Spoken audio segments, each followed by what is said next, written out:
What's going on, guys? Bringing you off the new video, and it's kind of crazy for the channel, UFC content.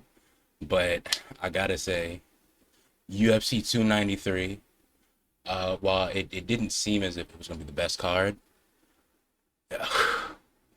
uh, it was definitely an underdog type of, yeah, it was just an underdog all around. Well, before we get to the main title fight, let's talk about the other fights.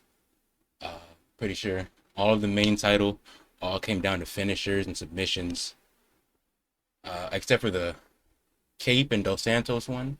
Uh, I made sure to watch a little bit of that one. I liked that one too. It was a great matchup, close fight.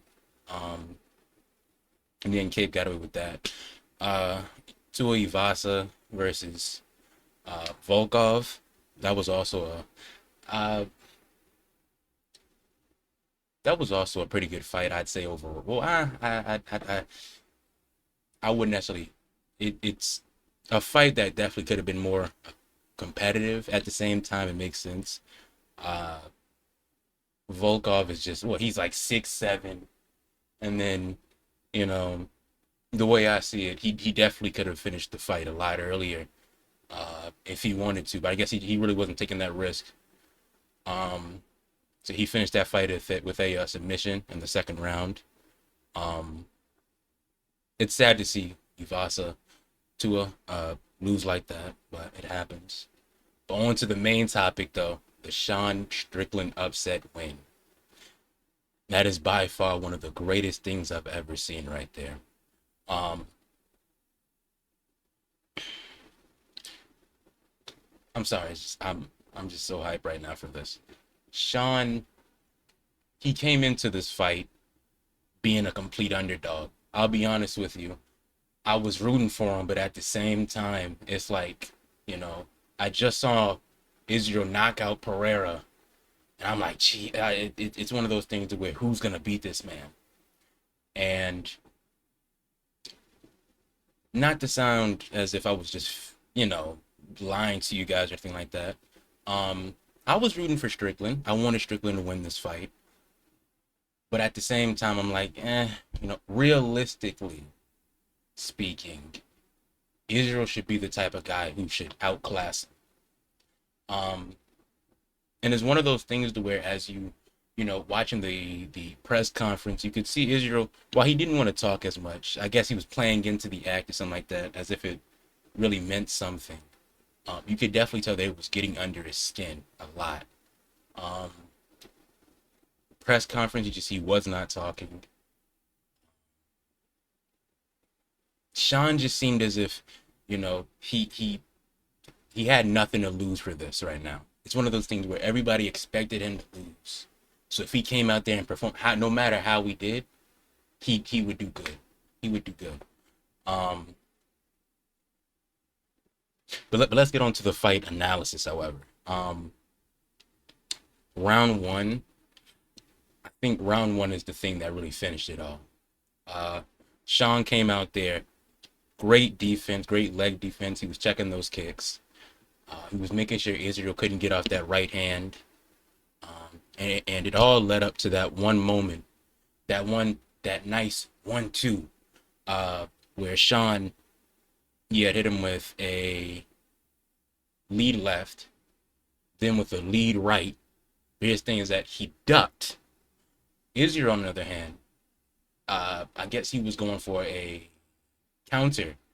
With Sean ducking, he was able to get that right hook off, and it knocked down Adesanya. And you know, uh, Adesanya, while yes, he was able to recover from that, mentally speaking, I believe that he was already broken after that.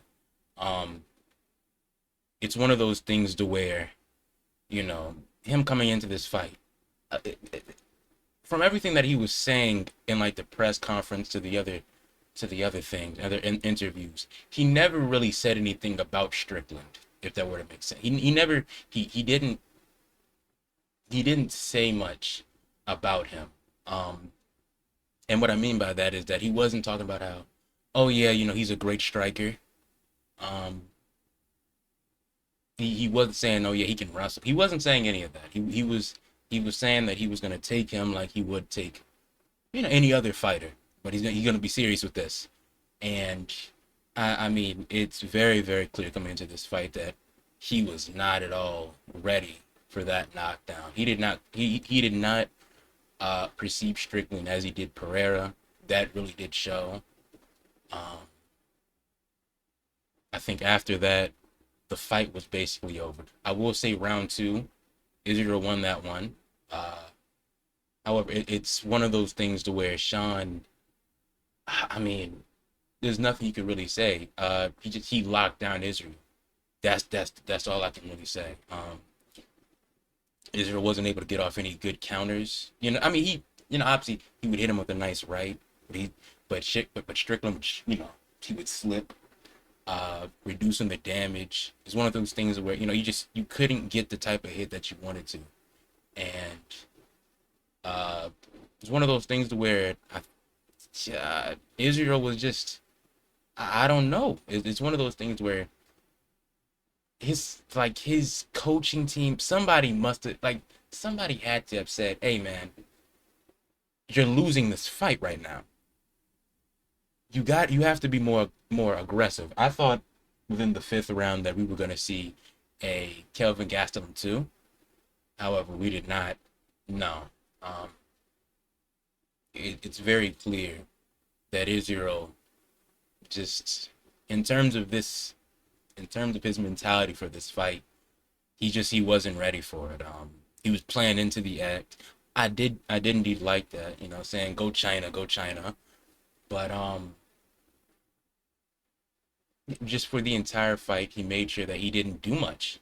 I mean, he was running away, backing away, stand on the cage. He was looking for counters, I'm guessing, but it's one of those things to where once you've done it to Pereira and everybody's seen it, now they all know. Okay, this man backs up to the cage, puts his hands up like this. He's going for a great counter, and Sean was ready for that. Let's talk about the leg kicks as well. Um, Sean neutralized them as well. He was checking them from the head kicks and everything. I don't, not a single head kick, I believe, hit him. Um, I believe, I'll make sure to put this up if I'm correct about. I really do hope I am. That Sean, not Sean, I'm sorry, Israel. I believe that in head strikes he was 11%. Um, he was just, he got neutralized in this fight. He didn't do anything. Um, One of those things where he talking to his coach, he was saying that he couldn't get that jab off. He couldn't get that jab off, and that was definitely shown that he couldn't get that jab off. Sean, within that entire fight, he stayed focused, stayed calm. He knew what he was going into right there. He knew that he's expected to lose, and you know he shocked the world because a a man with nothing to lose is a very dangerous man. Very, very dangerous. And that was shown tonight, or morning, I guess, for Australia, or I guess evening, whichever way you put it. Um, I live in the East Coast, so that's, it's night for me. But it's gonna be a crazy thing to see. I'll say that. As for Israel, uh, I truly don't believe that he deserves a immediate rematch, just like what he had with Pereira. Uh, this is one of those losses to where, I mean, you get beat unanimously. Um, I personally I think that he should definitely be fighting. He's gonna be number one ranked, but I think he should fight, like another ranked opponent, then come on back for it, kind of like what GSP did. Uh, and you know, it's crazy to me to think about still.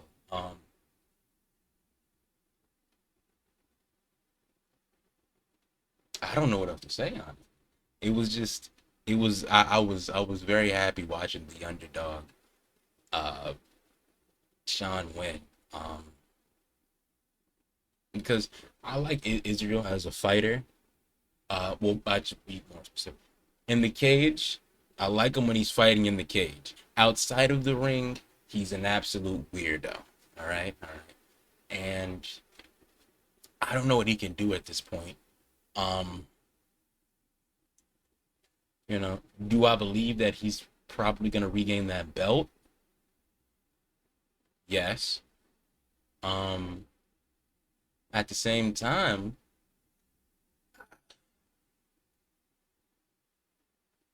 I see this as being the second incarnation of Anderson Silva versus Chris Weidman one. Um, yeah, well, Chris Weidman won, or I believe Dan Henderson versus Michael Bisping, or Dan Henderson versus Luke Rockhold. And I think this is one of those fights where, it was a great upset. You got to remember, Sean wasn't supposed to have this fight. It was supposed to be Dricus, but Dricus got injured, just like Michael Bisping when he got in.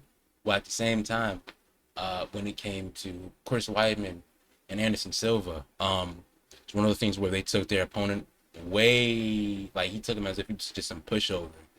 And Israel got showed that no, Sean came in there ready to win, and he put on a masterclass performance.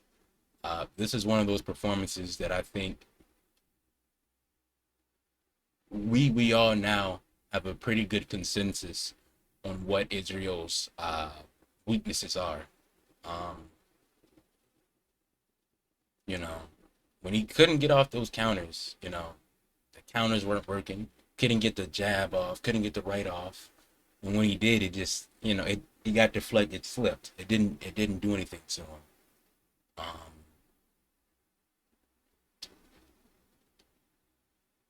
it's gonna be a very crazy time right now. Um, I will also say that I was one of the fans rooting for him. Remember that, guys? All right. I follow Sean Strickland, and I'm sorry. This is also another thing I forgot to point out. Hopefully I put this in there. It was also another thing.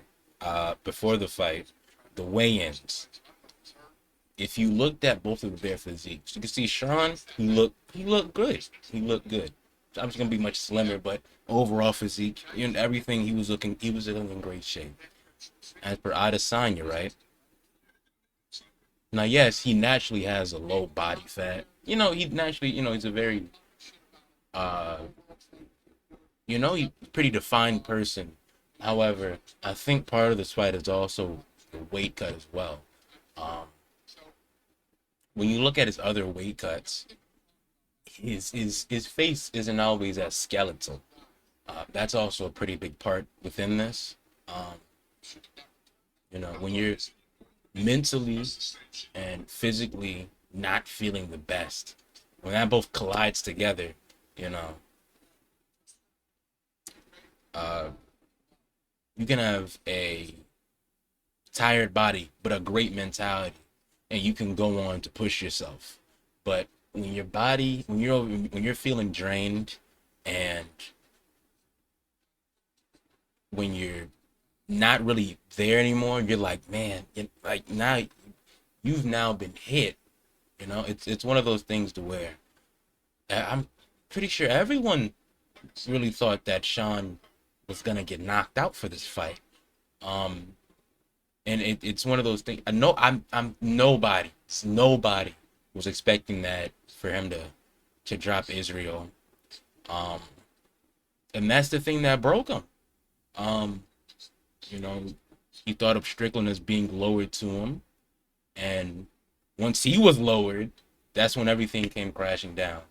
Opponents, ugh, one of those things where you cannot take any of your opponents lightly, because all it takes is one punch, and that's what got shown. It only takes one punch, and this is what happens.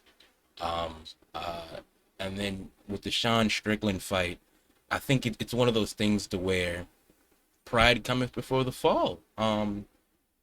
He didn't. not he did not at all take Israel. Well, he did not at all take Sean as a Pereira like threat, and it showed.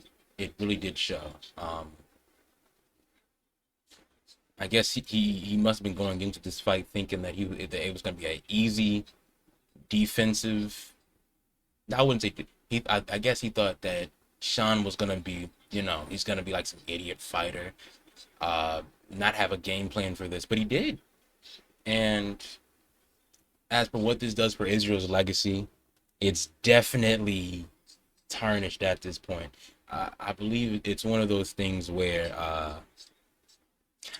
I've personally never seen something like this happen, where you come off your greatest enemy and you beat him, and we're talking about the guy that the what we thought was the only man that could beat you at middleweight, and you knocked him out, and he went up to light heavy.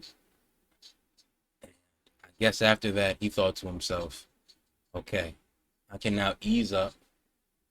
Um, his mentality for this fight was just terrible. He was going for counters. Well, never take any of your opponents lightly. Also, the Drake curse is absolutely real. That Pereira one was a total fluke, and when the curse came back, it came back in the worst way possible.